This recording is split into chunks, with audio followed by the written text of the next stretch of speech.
Bismillahirrahmanirrahim. Assalamualaikum warahmatullahi wabarakatuh. Alhamdulillah. Kalimat puja dan puji yang selalu kita panjatkan kepada Sang Pencipta Allah, yang kita yakini tidak ada Tuhan yang berhak disembah kecuali Dia. Kalimat ini adalah kalimat penghubung yang Allah telah jadikan sebagai kalimat syukur antara Dia dengan hambanya. Dan setiap orang yang mengucapkan ini berarti Allah inginkan kebaikan untuk dia. Karena dengan mengucapkan Alhamdulillah atau bersyukur kepada Allah, maka nikmat yang sedang dia rasakan untuk roda kehidupan di muka bumi ini, serta puncaknya nanti disempurnakan yang sifatnya khalidina fiha, kekal selamanya di akhirat akan dia dapatkan. Oleh karena itu selalulah mengucapkan kalimat mulia ini. Selanjutnya kita panjatkan salam hormat kita kepada manusia terbaik. Manusia yang telah Allah sempurnakan jalur nasabnya, fisiknya, ilmunya. Sebaik-baik suri toladan bagi setiap manusia, bukan hanya kaum muslimin. Dan Allah subhanahu wa ta'ala menjadikan ini sebagai ibadah. Dengan mengucapkan satu kali salam hormat kepadanya akan dibalas dengan 10 kali rahmat. Dan rahmat Allah meliputi pemenuhan kebutuhan, pengampunan dosa, peninggian derajat, serta juga solusi dari permasalahan-permasalahan dalam kehidupan kita. Oleh karena itu sangat wajar setelah memuji Allah Alhamdulillah kalau kita selalu mengucapkan salawat dan taslim kepada Nabi besar Muhammad sallallahu alaihi wa ala alihi wa sahbihi wasallam. Dan pada malam ini insyaAllah kita akan membahas dosa besar yang berjudul Bab At-Tahadduts bil Ma'siyah. Bab secara khusus menceritakan kemaksiatan atau dosa yang dilakukan. Syekh Muhammad bin Wahab rahimahullah mengangkat sebuah hadis. Hadis riwayat Bukhari nomor 6069 dan Muslim 2990. Dari riwayat Bukhari Muslim ini melalui sahabat yang mulia Abu Hurairah radhiyallahu anhu bahwasanya Nabi SAW bersabda, "Kullu ummati mu'afa illa al-mujahirin wa inna minal mujahara an ya'mala ar-rajulu 'amalan bil-laili thumma yusbiha wa qad satarahu Allah fayaqul ya fulanu 'amiltu al-barihata kadha wa kadha وقد بات يستره ربه ويصبح يكشف ستر الله عليه." Artinya setiap umatku pasti dimaafkan kecuali orang-orang yang terang-terangan berbuat maksiat.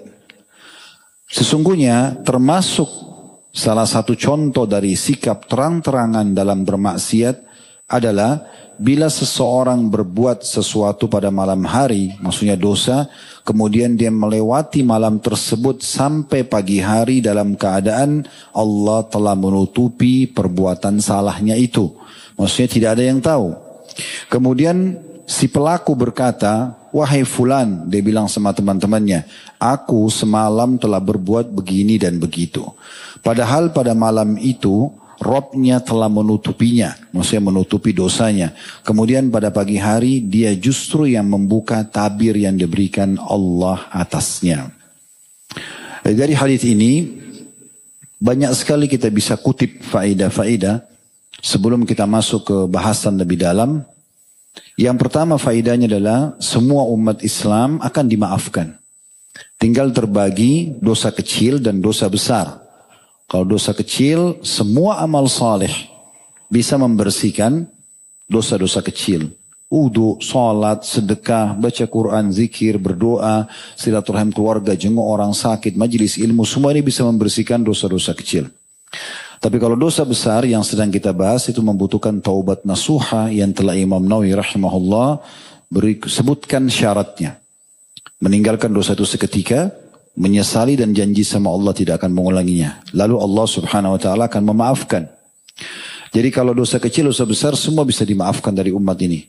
Di sini ada pengecualian. Faedah kedua dari hadis adalah pengecualian pengampunan dosa dari Allah bagi orang yang terang-terangan buat dosa. Ada dua di sini keadaannya orang yang terang-terangan. Yang pertama adalah memang dia pamer, dia bangga dengan dosanya. Zina atau yang mendekati zina di depan umum, sengaja merampok, mencuri di depan umum, sengaja mengekspos gosipnya, gibahnya, fitnahnya, sengaja, terang-terangan. Orang dia tahu itu dosa, dia tahu juga itu sebenarnya akan mengundang orang-orang berbuat dosa, misalnya di media dia sekarang di channelnya dengan menawarkan program-program yang membuat orang mudah untuk berzina, untuk riba, untuk segala macam. Ini tidak akan dimaafkan oleh Allah Subhanahu wa taala. Kecuali memang dia meninggalkannya karena dosa besar. Ini jelas terang-terangan gitu ya. Jadi kalau ada orang buat dosa, dosa haram dalam Islam. Tetapi kalau dia masih menutupi antara dia dengan Allah, ini masih dekat dengan pengampunan. Ada hikmahnya, di antara kata ulama, hikmahnya kalau orang menutupi kesalahan dia, berarti hanya sebatas diri dia. Dia berzina misalnya di kamar, atau cuma dia dengan si lawan jenisnya yang tahu, tidak dipamerkan ke orang, tidak diceritakan kepada siapa-siapa, maka efeknya hanya dia dengan pasangannya itu.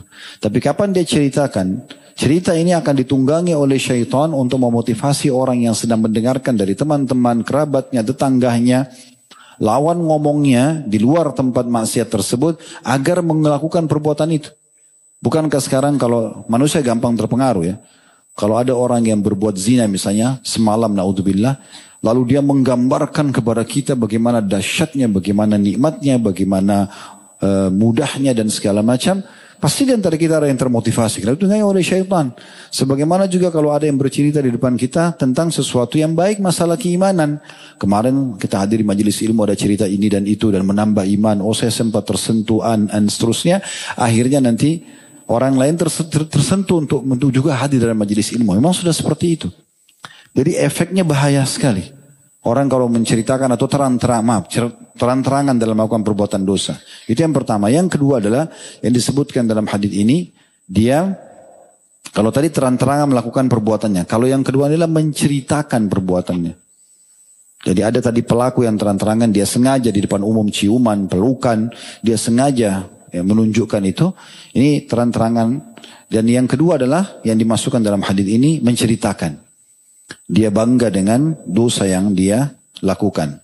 Ini faedah yang kedua dari hadis. Faedah yang ketiga dari hadis adalah adanya satrullah.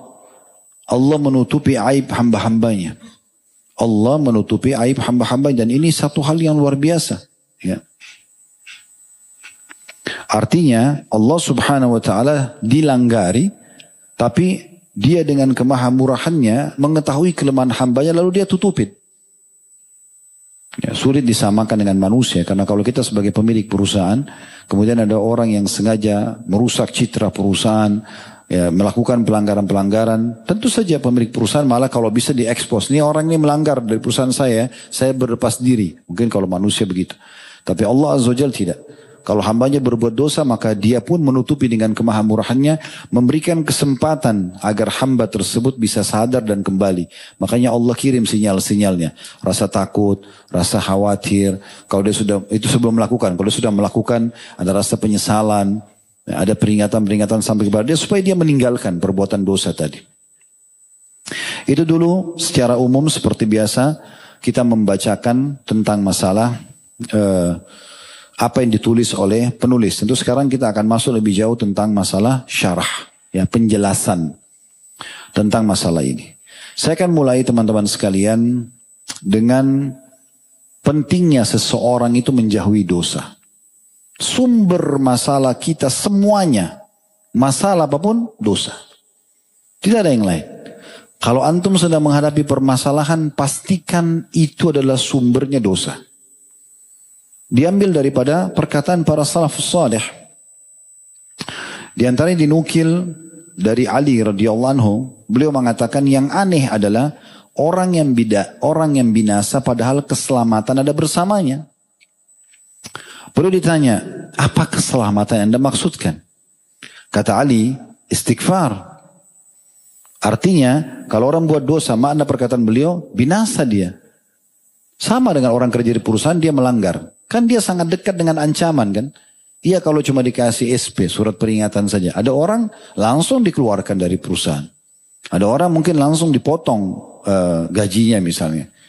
Dan yang unik adalah kenapa orang sudah tahu itu pelanggaran masih dilakukan. Ini orang-orang yang banyak seperti ini. Sengaja dia tahu pelanggaran tapi dia lakukan.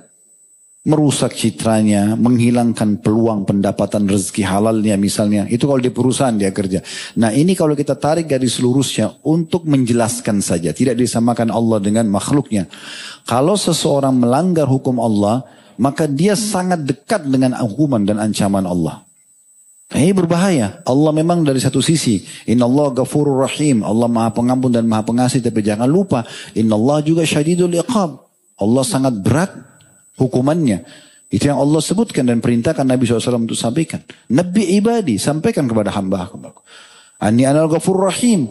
Saya adalah maha pengampun, maha pengasih. Wa anna adzabi huwa adzabul alim. Tapi ingat, siksaku juga sangat pedih.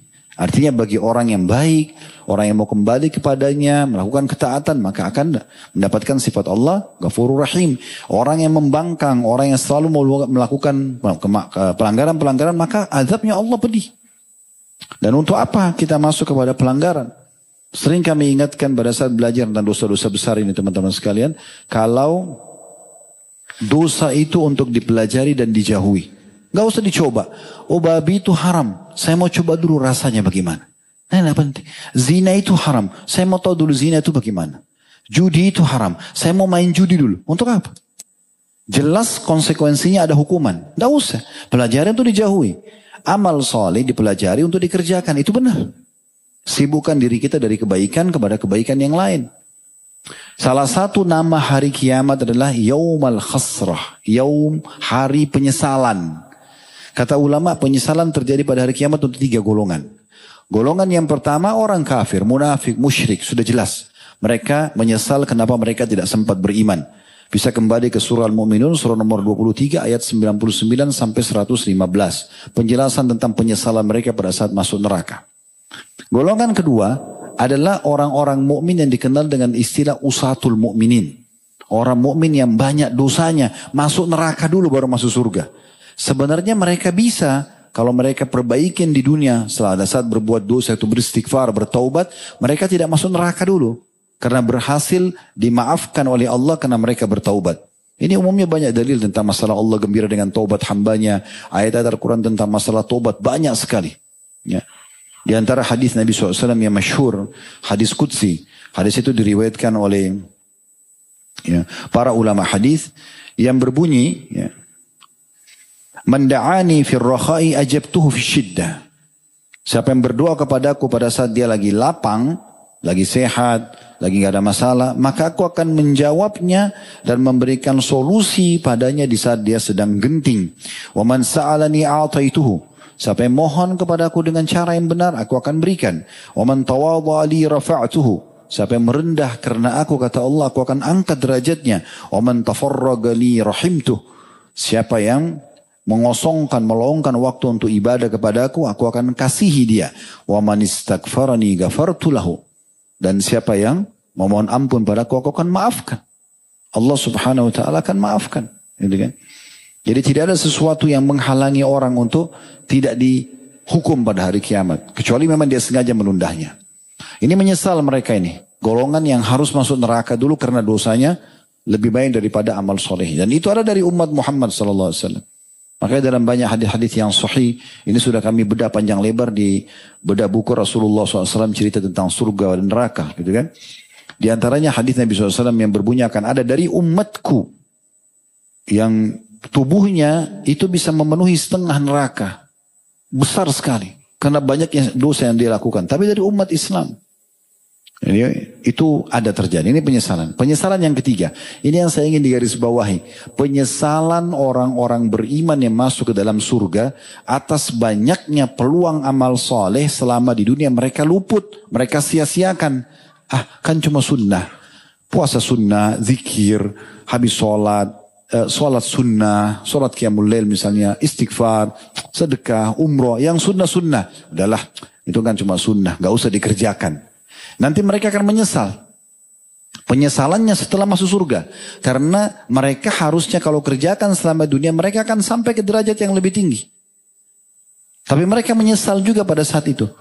Tapi sudah tidak ada gunanya penyesalan itu. Apa maksudnya saya datangkan sebab penjelasan daripada sebab tadi saya sebutkan ini. Agar teman-teman sekalian kalau ada opsi, saya mana lebih bagus? Berbuat dosa lalu saya bertobat, atau saya sibuk dengan amal soleh ke amal soleh yang lain? Tentu saja amal soleh ke amal soleh yang lain. Jadi nggak usah masuk ke dosa dan kemudian taubatnya, kecuali kalau sudah terlanjur terjadi, itu taubat dan jangan diulangi. Karena pelanggaran sangat dekat dengan hukuman. Qatadah rahimahullah berkata, Al-Quran menunjuki kalian penyakit dan obat penyakit kalian. Penyakit kalian adalah dosa, sumber semua masalah kalian dosa. Dan obat penyembuhnya adalah istighfar, kembali kepada Allah subhanahu wa ta'ala. Ibnul Jauzi rahimahullah berkata, terjemahannya, iblis berkata, aku membinasakan anak cucu Adam dengan dosa. Itu senjata dia. Terjerumus dalam dosa, buat dosa ini, dari dosa ke dosa, diikat terus. Ya. Dan mereka membinasakanku dengan istighfar dan la ilaha illallah. Jadi mereka istighfar, mereka selalu ucapkan la ilaha illallah atau patuh kepada Allah, maka syaitan atau iblis terkalahkan. Manakala aku melihat hal itu pada mereka, aku tanamkan hawa nafsu pada mereka, di mana mereka berbuat dosa tapi tidak beristighfar, karena mereka mengira mereka berbuat baik. Ali radhiyallahu anhu juga pernah berkata, tidaklah seorang hamba diilhami oleh Allah subhanahu wa ta'ala untuk istighfar, sementara dia Allah berkehendak untuk mengazabnya. Siapa yang dia karunia mau beristighfar lisannya, berarti Allah ingin kebaikan buat dia. Luqman alaihissalam, dalam surah Luqman namanya disebutkan, sebagian pendapat mengatakan beliau adalah seorang nabi, bahwa dia berwasiat kepada putranya, wahai anakku, Allah memiliki beberapa waktu yang tidak ditolak doa padanya, permohonan padanya. Apa wasiatnya Luqman kepada anaknya? Mintalah keselamatan, mintalah ini dan itu, wasiatnya bukan. Dia mengatakan, maka dan tidak ditolak orang yang meminta pada waktu itu. Di waktu mustajab itu perbanyaklah istighfar. Perbanyaklah istighfar. Ternyata istighfar ini bukan cuma memaafkan dosa. Kalau antum tidak punya dosa tapi tetap istighfar, itu akan menjadi sumber pahala yang sangat besar.